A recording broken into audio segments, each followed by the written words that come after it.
कि तेजस्वी के बिना सुधार ना होई, हो सुधार ना होई। अरे दिया दिया व्यास ए भाई लालू बिना चालू ई बिहार ना होई। तनी हटलो तो तनी हटलो आ गेले छोटू भी आ गेले।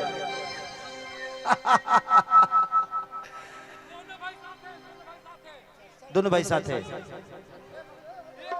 ठीक है हमनी के भाग साथ ही बनी जा हमनी के साथ ही बनी जा। आए पिछला बार रजौली में कपार ए धर्मेंद्र जी कपार भाई के फोड़वा देले रह तू ही तोरे चलते कपार फूट गई रहे। कौन बात ईटा ईटा ये चलौले रहले पहला ईटा ही चलैले रह अरे ना भाई तो ही बचौले रहल ओदी तो हमरे ना कई गो तो एसपी डीएसपी के कपार फट रहे हम कम ना खेत के मुरई बनी। लेकिन भाई के बचा ले रहे। अरे ना तू आग वाला गाड़ी में ले गए हमरा के तू तनी निमन आदमी हो भैया। जब सैल भाई से कितना प्यार और आशीर्वाद तहर हमनी के मिला तो ओबरा से साथ ही बड़े भाई हमनी के एकदम छत्र छाया बन के लभी भैया। एक बाद आओ तनी पूजा करे तरह हो जे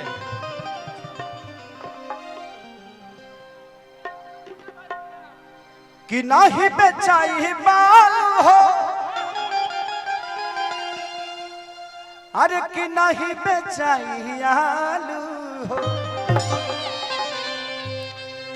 कि तेजस्वी के बिना सुधार ना होई, हो सुधार ना होई।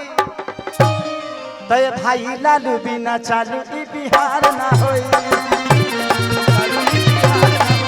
भाई लालू बिना चालू ई बिहार ना होई। नहीं बेचाई आलू नहीं बेचाई बालू,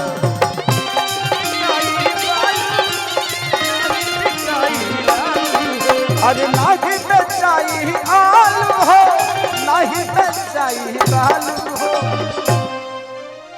तो तेजस्वी के बिना सुधार ना होई, अरे जिया हो सुधार ना होई। तय भाई लालू बिना चालू ई बिहार ना होई। भाई लालू बिना चालू ई बिहार ना होई।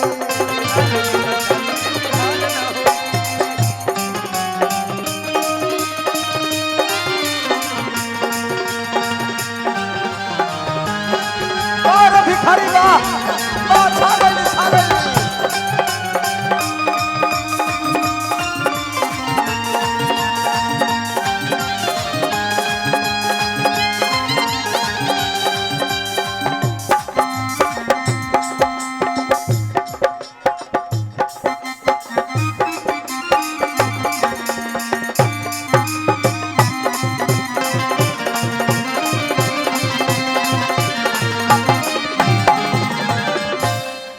कि केतना नेता चल गईले कके प्रयास के, कि चालू नहीं कर पवले भैया विकास के।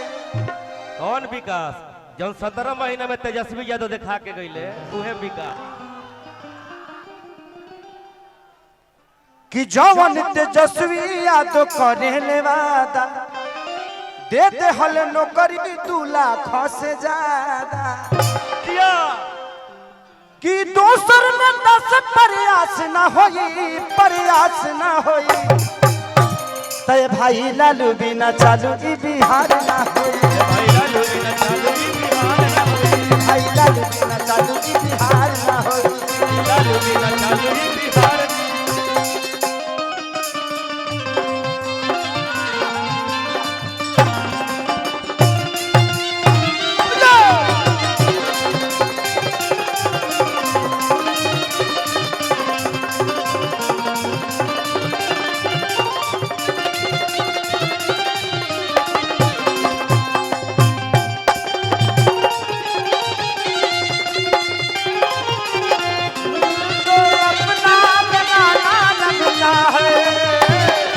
अरे दुल्हे का चेहरा सुहाना लगता है, दुल्हन का तो दिल दीवाना लगता है। दुल्हे का चेहरा सुहाना लगता है, दुल्हन का तो दिल दीवाना लगता है। भाई लालू बिना चालू बिहार ना होई। एगो हमर बात बा एक लाइन के। अरे कतनो हीरो होई है, अरे कतनो हीरो होई है, लेकिन हमार भाई खेसारी लेखा दिलदार ना होई।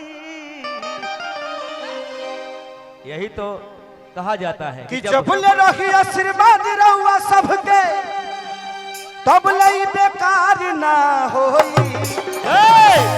ए भाई लालू बिना चालू बिहार ना होई। भाई लालू बिना चालू बिहार ना होई।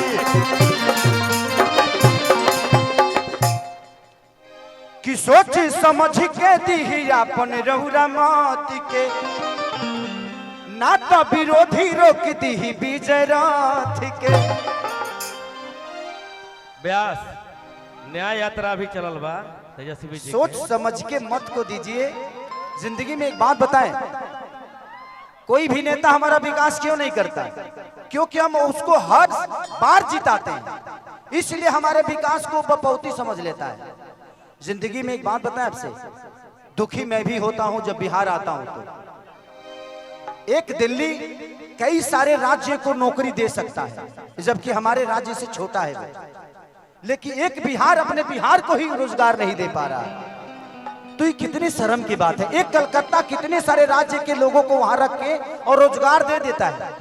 एक पंजाब कितने सारे राज्य के लोगों को वहां रोजगार दे पाता है, लेकिन हमारा बिहार आज भी भीख मांग के ही खा रहा है। ये किसका देन है? हम कलाकार हैं, हम मनोरंजन कराते हैं, इससे ज्यादा हमारी औकात नहीं है। हम आप सबके मनोरंजन, आपके दिल की बातों को सुन के आपका भविष्य नहीं बदल सकते, आपको एंजॉय और आपको मजा दे सकते।